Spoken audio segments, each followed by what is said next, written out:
to the most important thing. Cheers. Topic today. What's next? We've inspired. Greatness. Oh my God. That's why I married you. What's next? Right? What's next for the U.S. men's national team? They're out of the tournament. To find a number 9. Well, that's fucking harsh. Am I jumping ahead? You're really jumping ahead. A few chapters. So rewind. I'm gonna let's bring it back. No, I just need to like put that in there. How about not? Inspired a nation. How does this impact our youth? Without a doubt. And what does this look like for our men's program moving forward to prepare for qualification in the next Men's World Cup? I mean, we're going to absolutely dominate. We just need to Cheers to that. solidify The big question mark. positions. The big for me. Listen. question mark. What's the big question mark? It's the number. No, it's the number 9 for 9. sure. I think that actually was an issue, and I'm sure everyone could agree it was an issue. So if you're a number 9 and you're 16, 17 years old, If you're a young boy, you better be on your shit. drooling at this opportunity. Like licking Sloan. your chops. Like Yeah, Sloan. like Sloan. Teething. Dealing for this moment. No, you're preparing to be on the team because we need you. So the number 9, and then, I mean, you know how much I love Captain America, Walker Zimmerman, like, bless. I adore him and Reem, but by the time 4 years rolls around, we're gonna need a good Who's center our back next Van pairing. Dyke? Right? Can we find a 6'5", just You're not wrong. dominant, badass? So what's next? Defender. I think that this tournament has absolutely inspired the nation. right. I'm not gonna, you know what? For so long I said football. I always What? say football. It's called soccer. It's called soccer. Please. Jesus. We have so much to gain in the next few years. Yeah. In terms of experience, exposure. I love that now I can confidently say soccer is here to stay in the U.S. And we're going to win.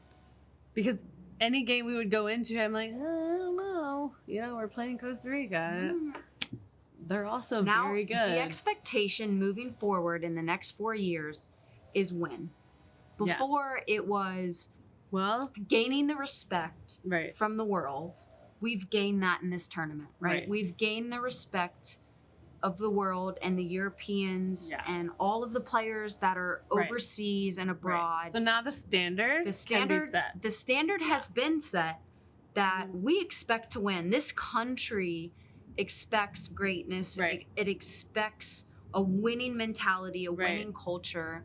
So my question now is what is next? What happens to the youth? Have we inspired a nation where if you are 14, if you are 13, I think these young men or young boys are going, for me to be the best and bring back experience and quality, I need to go abroad.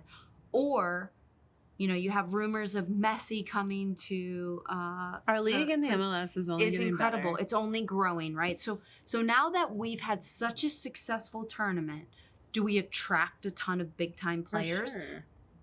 Big question mark for me is I'm tired of this feeling like a retirement league. Of course, Messi's coming here the last few years of his career, but how can we get young talent from Europe, abroad, to come and invest in the MLS for development, exposure, bringing back to their own home country, how it impacts our own country? But sometimes I disagree with it being a retirement league and people assuming that that's what it is. It's also about money. They make so much more money overseas, and we can also, relate to that because that happens in our sport as well, and our, being female athletes in general.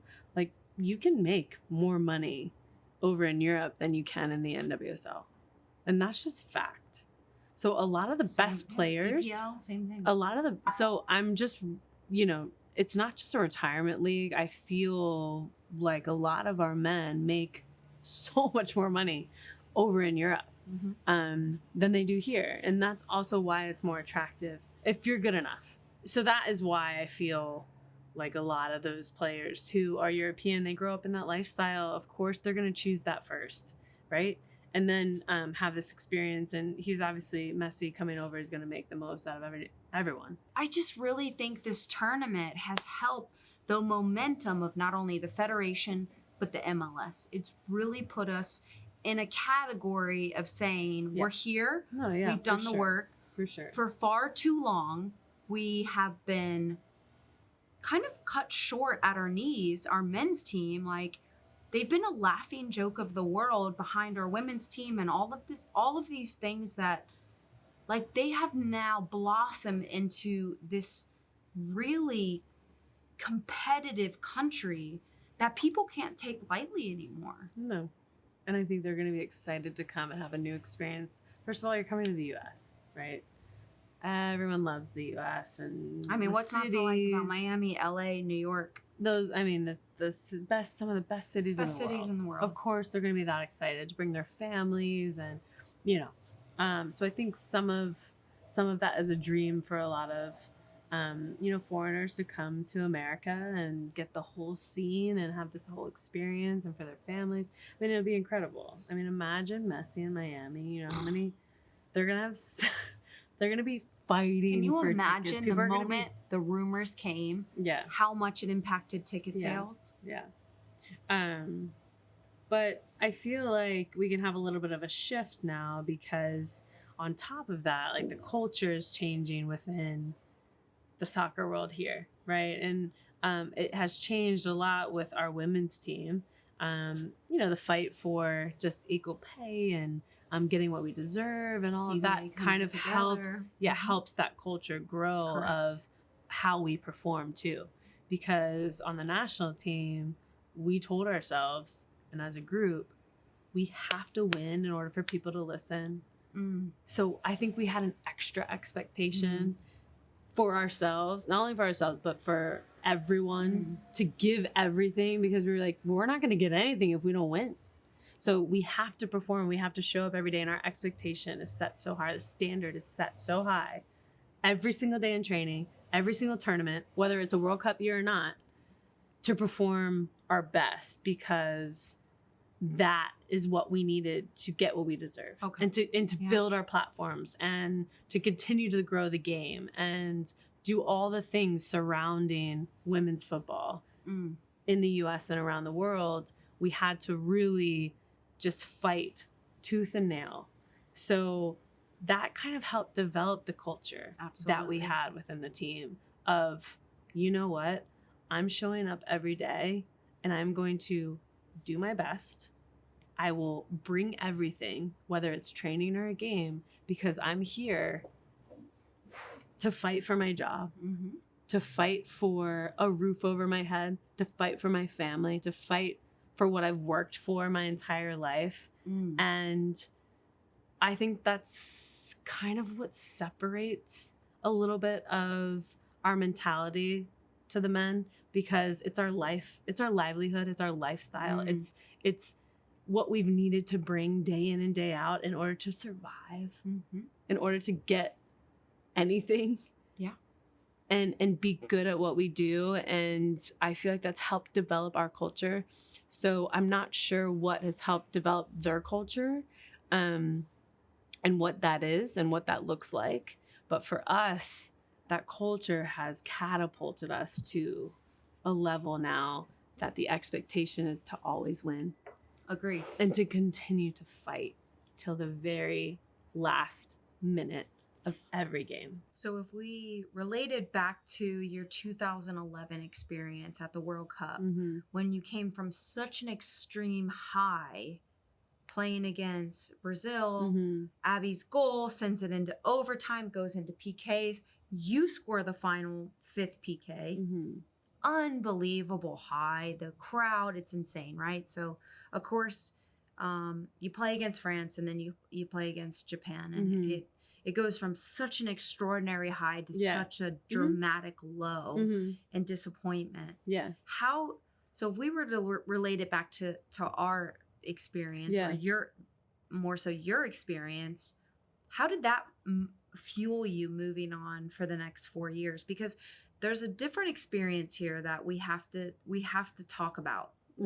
Now that the World Cup for the men will be placed in North America, US, Canada, Mexico, they don't have to qualify. No. So you know what it's like to lose. You know what it's like to wait for that next big moment, which is qualification, which is the next World Cup in Canada. I'm just trying to reflect of how these men feel moving forward into the next few years. Like, how did that fuel you? How did that motivate you? What were the conversations constantly being had with the women's team? I mean, you were into the 2015 World Cup. we were that close. Like, we were that close. You're right there. It's like almost in your grasp. Yeah, you can taste it. And I think they can feel the same, right? So I feel like getting into the round of 16 for them was just a taste of what it could be. And so you kind of hold on to that. Like in the final against Japan when we lost, it was like, well, I want to fucking rematch. I want to rematch right now, because on any given day, anything can happen in this sport that we absolutely love. And, soccer's a funny game. So I think that the type of motivation I gained from just that World Cup itself, my first World Cup, and being so young and new into the team, and but we had a really good group of young players, just like the men's team have now. And that feeling of, okay, we're going to stick together. We're going to really make something great from our players and our team and this collective and this mentality and this culture that we've created into something brilliant in 2015. So let's take these 4 years now and do everything we can, emotionally, mentally, physically, through the sacrifices or choices that we make, to really win, because we know we can. We've gotten to the final. Now it's just about getting to that next step. And going back to that game and ironing out those little mistakes that you can't, dread on too much, because that can hold you back at times. But put yourselves in positions to be successful for the team. And that was kind of the mentality and the focus, because we know we could get there. It was in our grasp. It was right there. We know how good we could be. And with the group that we had, we knew that we could go through another cycle or two. And so obviously you then joining the team and others joining the team was a little bit different, because some of the veterans, moved on and retired, and then new faces kind of came in and freshened up the group, which I think always helps. And then, there was a new focus, but the culture was the same. The standards and the expectations were the same. We knew we could get back to where we were before. And I think you take that carry it with you. Yeah, that feeling of being so upset, and that feeling of disappointment, and that feeling of we could have given a little bit more. And we could have been better in certain pieces of the game. And you take that into the next 4 years. So I think the men are thinking that now. The same thing. And how do you think, Ali, because I think this is interesting, which we've never experienced. We've always had to qualify for every World Cup you and I have been a part of in terms of the last 3 years. This poses a different challenge, I think, for our men moving forward on what's next. They don't 3 cycles. The last three cycles. So they don't have to qualify now. Right. Does that hurt us? Does that help us? I think it's a part of our preparation in the last few years about going through CONCACAF. They present different challenges. It's a different style of play. I think it's important matches we always check off the box and saying, we know how to handle it. We know if anything comes, what to anticipate. We've played against the Costa Ricas and all the things. So does this hurt us a little bit that now we can walk into this next World Cup without having to qualify? Or do you think we stack incredible games moving forward to prepare us for what is to come, especially having a World Cup in our home soil in North America. Mm-hmm. I don't know. I don't know because I've never been a part of not having to qualify. I don't know how that helps or hurts or what, what does that do moving forward? I think now that, there is going to be the CONCACAF qualification, there's obviously teams that need to still qualify for the World Cup. Of course. And then you're going to see up and coming new teams possibly being able to be a part of the World Cup. Then you have Mexico and Canada already qualified as well. Yeah. So maybe we, are opening ourselves up to possible games against European teams. Maybe they won't have the qualification at the same time that we usually have our CONCACAF tournament to qualify. So that opens up opportunities to have games against really good opponents instead of going to a CONCACAF tournament. So I think then that even challenges us even more, keeps our players over in Europe who are there. And then I think we'll have maybe better and even more competition leading into a tournament like that, because we're going to be those FIFA dates will be open for other opportunities. So I don't know if it'll necessarily be a detriment to the tournament. I think we could play against really good opponents leading into, not that CONCACAF doesn't have that, but I think there's other teams that need to focus on qualifying, and they're going to be in the qualifying tournament. So then what do we do? And maybe we play against European teams who it's are going to be a threat. Of course, because when you think about the history of the men's national team, I think far too often when we do have FIFA dates, we're playing against CONCACAF teams, South American teams, North American teams. At some point, we need to play against very strong European sides to give us the confidence that we can hang with the best. Right. And we don't get those opportunities very often. Does this now free up that chance to go into a tournament and having the experience of having FIFA dates, playing against good quality side teams, whereas maybe before or maybe European teams don't want to play against us because they don't find previously that we help them prepare for big tournaments. Now maybe the conversation changes. Yeah, but I think they have a different type of qualification, so that during the window of the CONCACAF qualifying tournament, there's obviously FIFA days, but they might be just friendlies against for European teams, not necessarily World Cup qualifying games.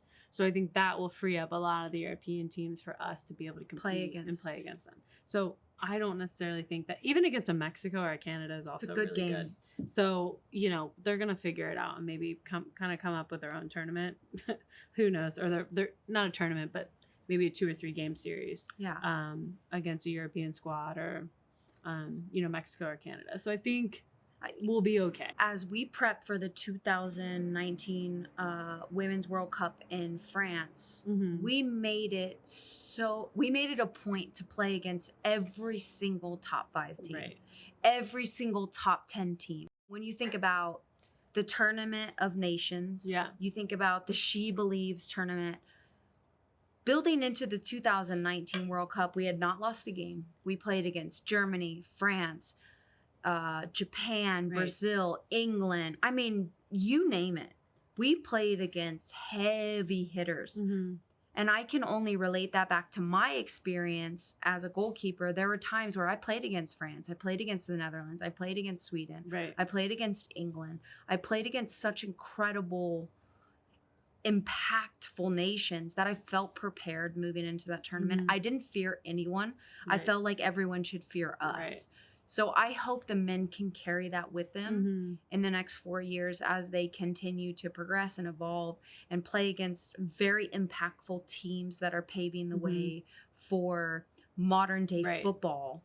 And that continues to keep us at the highest level. I totally agree. And people talking about the U.S. Because that's where things have shifted. And when you talk about what's next, Ali, I think finally people are talking about the U.S. men's national team, whereas before we held no credibility. Hell, we haven't even been in the World Cup. I know. We missed out the last World Cup.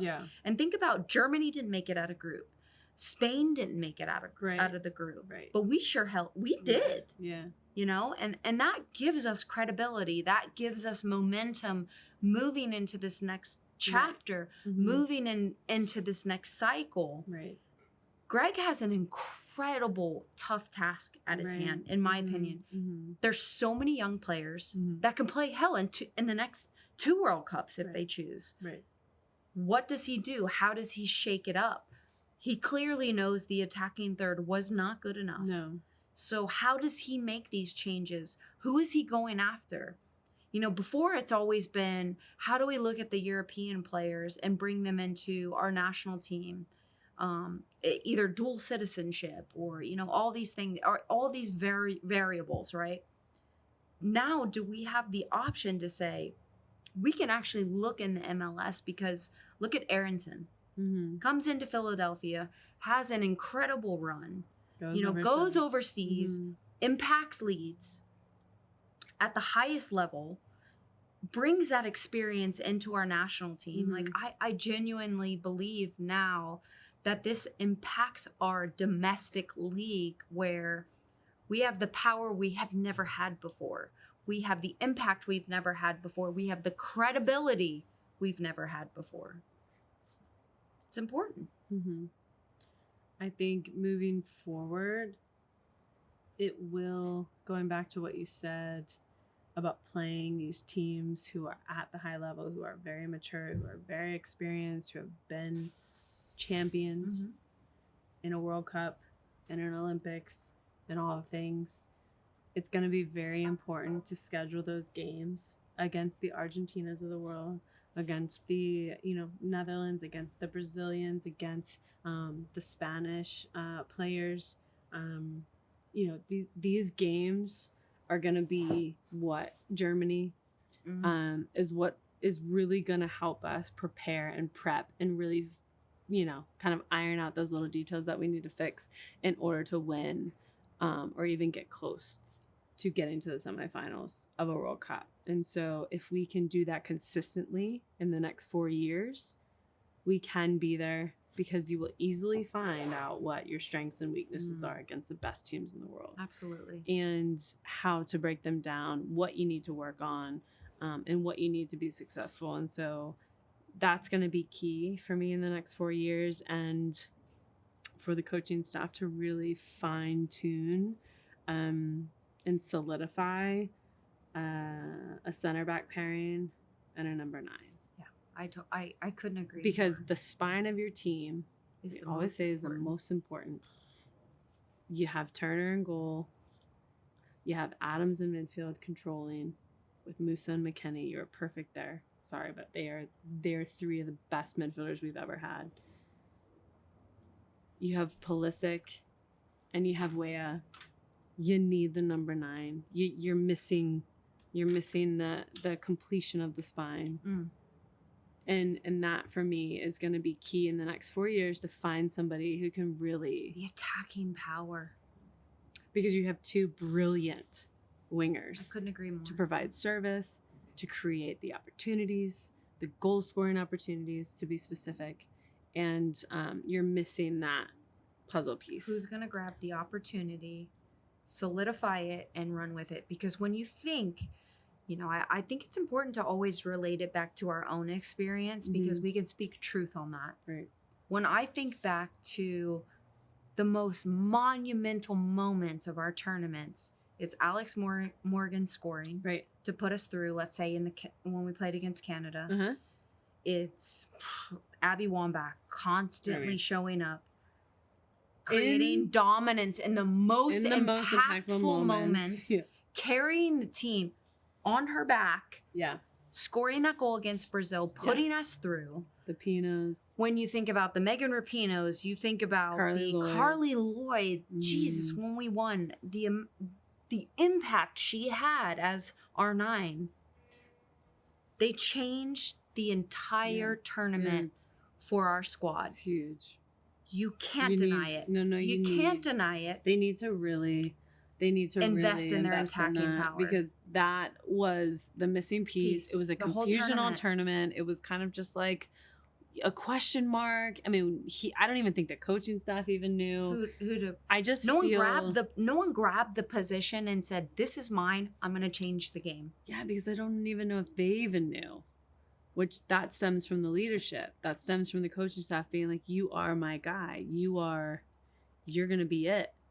And maybe they thought that about Sargent because he wasn't maybe, performing that well. And then they tried Wright. And then it's just that inconsistency is an issue, and they need to focus on that in the next 4 years. Obviously, we're not the coach, but it's clear to us as players as a nation, and as a nation that we're really lacking. You had the Dempseys. We did not create 100% chances. Maybe you had a Landon Donovan. Oh, come on. You had a Clint Dempsey. Come on. I mean, you have They're Brian McBride. Oh, yeah. You've had these incredible number 9s throughout the years, and forwards and in attacking players, and they powers. make something out of nothing. Yeah. So who's next? Well, that's the question mark. I think that's what's next. For our men's team to progress and to be the best possible team, if we want to compete at the world stage, right, we can't have, we need to create 100% chances in games and capitalize on them. And we haven't done that the entire tournament, and it came to bite us in the ass. Like, do you have a Lewandowski? Do you have a Depay? Do you have a Messi? Do you have Cristiano Ronaldo? Like, you need, I don't know, the constant foundation and block. You need that threat that people are fearful of.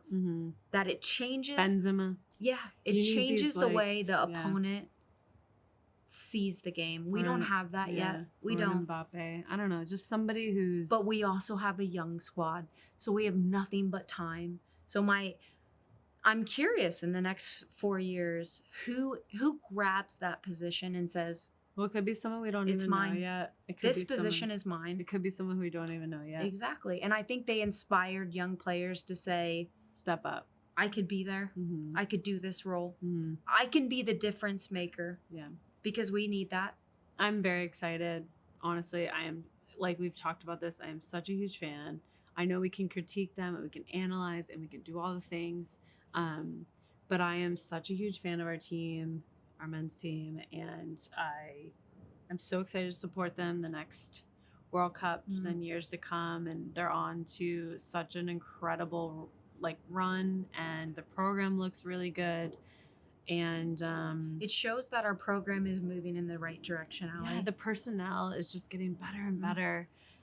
Their mentality is there. Their confidence is there. This young squad, you can tell they're together. They're willing to work for each other. And their attitude is right. So that's just that final piece. Yeah. And we just have to hope that they'll continue to stay on this path of success and growth for the years to come. Well, cheers to what's next. I've got a sippy. We got our little cheers our to spit, a sip. Listen, this right here is worth the end of speaking about the U.S. and what's next for us. I look forward to seeing the future of these young men, and man, the possibility is incredible, and they really inspired a nation, and they really unified us, and they really put so much belief into a country that we were undefeated until the game against Netherlands. So we can carry that with us. Honestly, we've done really well. Really well. And so cheers to them. To the future. There's so much more to come, and we can't wait to win at home in 2026. Cheers to that. Go USA.